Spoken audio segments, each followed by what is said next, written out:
Good morning, my name is Lani Botma and I am the owner of BioLink Attention Training in Utenhage, Dispatch and Adda.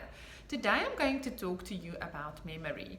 Short-term memory is a way of keeping information only temporarily, and it only lasts about 15 to 30 seconds. And an example is keeping a telephone number in mind after looking it up and while dialing it. We use and store that information just for a short period of time. We can practice this skill with our kids by placing objects on a tray, different types of objects, and then give your child some time to look at it, and then taking it away or covering it. Your child then has to recall the objects on the tray. Long-term memory is the storage of information for longer periods of time. It can last days, months, years, even a lifetime. Repeating and practicing motions or tasks help us to move the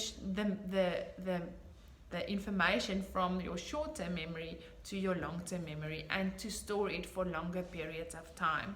So when you think about the number that you've looked up and used in your short-term memory, when you use that number every day, the number moves, that information moves from your short-term memory to your long-term memory. And we can practice this with our kids by working on their visualization skills. And visualization is just thinking in pictures. So if they don't understand a concept or a method, try to associate it with a picture, and then it will be recalled much easier. Have your child teach you. So you tell them, today you are the teacher and mom doesn't understand the method for the sum, so you need to explain it to me. And let them explain it to you once or twice or 3 times, so that information can move to their long-term memory. Also, when you do an oral, it's a chunk of information. Break it into smaller pieces. Let them practice the intro, and if they can do that and recall that well, then you move on to the next part of the oral.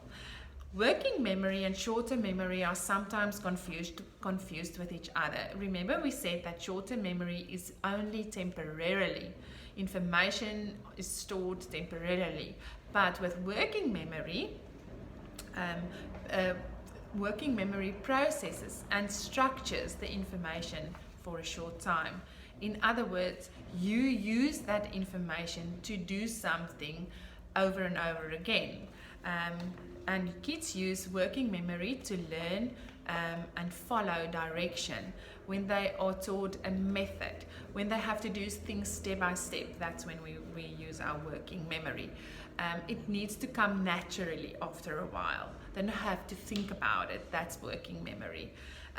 We can practice this working memory by doing crossword puzzles, chess, jigsaw puzzles, and later on Sudoku. And when we use this and in our daily lives, and you want to practice the skill with your kids, try to make it fun, because then it's not a bad thing for them.